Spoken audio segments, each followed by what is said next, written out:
حضور خواجہ غریب نواز علیہ رحمت سے سوال ہوا کہ اللہ کا دوست کیسے بنا جا سکتا ہے، تو آپ نے فرمایا کہ جس شخص میں یہ 3 خوبیاں ہوں وہ اللہ کا دوست بن سکتا ہے۔ کون سی خوبیاں؟ پہلی بات ارشاد فرمائی اس کے اندر دریا جیسی سخاوت ہو۔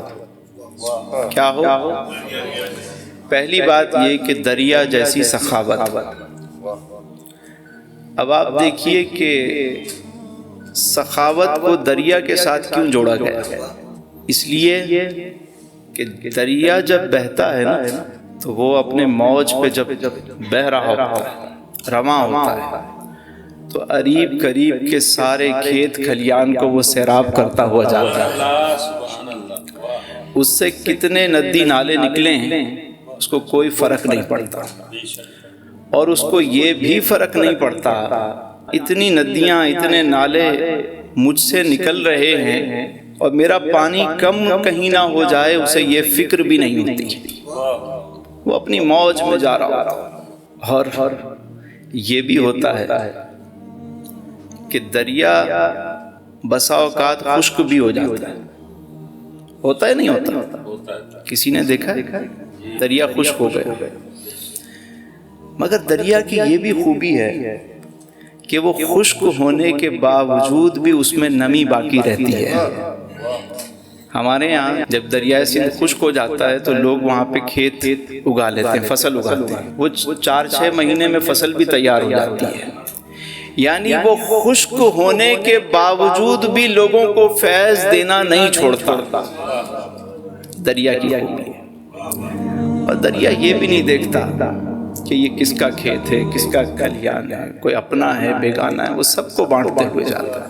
تو سخاوت ہو تو ایسی ہو، کیسی؟ دریا کے جیسی سخاوت۔ جس کی سخاوت دریا کے جیسی ہو وہ اللہ کا دوست ہو سکتا ہے۔ دوسری بات فرمائی کہ آفتاب جیسی شفقت ہو اس کے اندر۔ آفتاب جیسی، مجھے بتائیں سورج میں شفقت ہوتی ہے یا جلال ہوتا ہے؟ مگر سورج آپ دیکھیں کہ وہ جو صبح کا وقت ہوتا ہے نا اس کو شفق کہا جاتا ہے۔ کیا کہتے ہیں؟ اور شفق سے ہی شفقت نکلا ہے۔ صبح صبح کی جو سورج نکلتا ہے کیا پیارا ٹھنڈا موسم ہوتا ہے، شام کو ٹھنڈا موسم، لیکن دوپہر میں تھوڑی سی تیزی اس لیے ہوتی ہے کہ اگر یہ نہ ہو تو زمین سینیٹائز کیسے ہو؟ مطلب یہ کہ وہ جو اس کی تیزی ہے وہ بھی فائدہ دیتی ہے۔ صاحب جلال ہونے کے باوجود بھی، پاور اور اختیار ہونے کے باوجود بھی، قوت و طاقت ہونے کے باوجود بھی وہ جلاتا نہیں ہے، کسی کو جلاتا نہیں ہے۔ آفتاب جیسی شفقت، یعنی اگر آپ صاحب منصب ہیں اور آپ کے پاس طاقت ہے تو اس کو مس یوز نہ کریں، بلکہ سورج کی یہ بھی خوبی ہے کہ اس کی روشنی جو ہے وہ امیر کے محل پہ بھی پڑتی ہے اور غریب کے جھوپڑے پہ بھی پڑتی ہے، کوئی محروم نہیں رہتا اس سے۔ کبھی دیکھا کہ اس نے کہا نہیں جی یہ تو میرا جاننے والا نہیں ہے، اس کو میں روشنی نہیں دوں گا؟ جب سورج نکلتا ہے چمکتا ہے تو سب پہ یکساں، مگر جلال کے باوجود بھی شفیق ہونا یہ کمال ہے۔ یہاں تو کہتے ہیں جی بابا جی بڑے جلالی ہیں، جلالی بابا ہیں بھائی، جلا کر بھسم کر دیں گے، ختم کر دیں گے۔ میں نے کہا یہ بابا نہیں ہے، ڈھابا ہے۔ بابے کا کام یہ تھوڑی ہے۔ کبھی کسی اللہ والے کو دیکھا کسی کو جلا رہا ہے؟ اللہ والا جلاتا نہیں ہے، وہ تو جلاتا ہے۔ تو فرمایا کہ آفتاب جیسی شفقت جس شخص کے اندر ہو تو وہ اللہ کا دوست ہوگا۔ تیسری بات ارشاد فرمائی کہ زمین جیسی تواضع، زمین جیسی، کیا خوبصورت بات فرمائی، زمین جیسی تواضع۔ تواضع سمجھتے ہیں آپ؟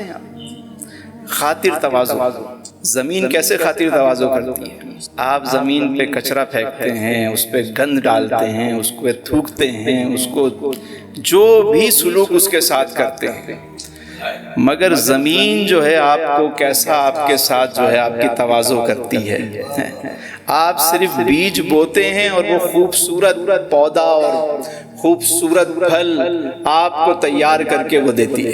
یہ گوبھی کا پھول دیکھا، یہ ٹماٹر، یہ انار، کیسی اس کی پریزنٹیشن کیسی ہے۔ زمین جب تواضع کرتی ہے تو کس طرح کرتی ہے؟ ہمارا سلوک اس کے ساتھ جیسا بھی، لیکن اس کا سلوک ہمارے ساتھ کیسا ہے؟ زمین ہمیشہ آپ کو پیار دیتی ہے، ایون کہ جب انسان کا آخری وقت آتا ہے تو اس وقت بھی اس کو اپنے دامن میں لے لیتی ہے۔ لاکھ آپ اس پہ اکڑ کر چلے، لاکھ آپ نے اس پہ گھینتیاں چلائیں، بیلچے چلائے، لاکھ اس پہ آپ نے ہتھوڑے مارے، لیکن آخری وقت بھی آپ کو اپنے دامن میں وہ لے لیتی ہے۔ تو جس شخص میں یہ تین خوبیاں ہوں گی وہ اللہ کا دوست ہوگا۔ نمبر 1، دریا جیسی سخاوت، نمبر 2، آفتاب جیسی شفقت، اور نمبر 3، زمین جیسی تواضع۔ حضور خواجہ غریب نواز فرماتے ہیں یہ تین خوبیاں جس شخص میں ہوں وہ اللہ کا دوست ہوگا۔ اللہ تعالیٰ آپ سب کو اور مجھے بھی، ہم سب کو آسانیاں عطا فرمائے اور اپنا قرب نصیب فرمائے۔